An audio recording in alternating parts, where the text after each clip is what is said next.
Saint-Esprit. Donc, nous devons le faire, bien-aimés de le Seigneur, parce que l'évangélisation, c'est d'abord proclamer la bonne nouvelle du salut. Proclamer la bonne nouvelle du salut, bien-aimés de le Seigneur. Voilà pourquoi nous devons comprendre que ça consiste vraiment à annoncer la bonne nouvelle du salut au peuple de Dieu. La bonne nouvelle du salut en Jésus-Christ. Et ceci est le chemin vers la vie éternelle. Imaginez-vous, et c'est quelque chose que j'ai écouté hier, je veux vous le partager sur Internet pendant que je me baladais sur Internet.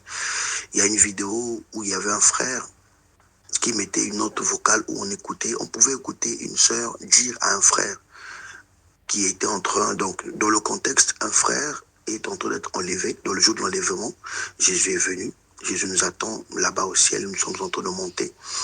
Et cette sœur dit au frère, ah, donc tu savais donc le vrai chemin qui menait à Christ, mais tu ne me l'as pas montré. On était presque tous les jours ensemble. Moi, j'ai suivi d'autres mouvements qui m'ont dit que là-bas, je devais rencontrer Jésus. Mais toi, tu savais, tu connaissais le vrai chemin, mais tu ne me l'as pas partagé. Ah, tu es méchant. Alléluia. Et ça m'a interpellé pour dire que nous devons évangéliser. Nous devons parler de Jésus partout. Nous devons faire ce que les apôtres ont fait dans l'église primitive, bien-aimée de le Seigneur. Partager l'évangile, partager ce message d'amour, partager ce message de paix.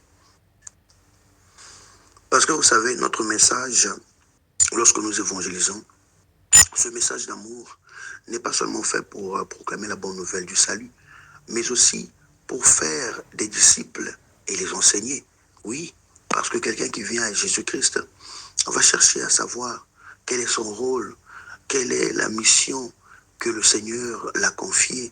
Et lorsque nous évangélisons, bien-aimés de le Seigneur, oui, lorsque nous évangélisons, bien-aimés de le Seigneur, il y a aussi Matthieu chapitre 28, le verset 29 qui s'applique. Matthieu 28, verset 29 qui dit « Enseignez-leur à observer tout ce que je vous ai commandé. Enseignez-leur à observer tout ce que je vous ai commandé. » Oui, l'évangélisation ne se limite pas à la conversion seulement, mais elle implique également l'enseignement de ceux qui acceptent Jésus pour qu'ils grandissent dans la foi.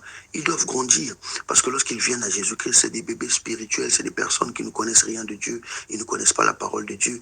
Tu les as parlé de ce message merveilleux, tu les as présenté Christ, tu les as présenté Jésus, mais après, tu dois leur enseigner à observer ce que nous avons appris de Christ et ce que nous devons observer pour grandir dans la foi, pour être des guerriers spirituels en Jésus-Christ.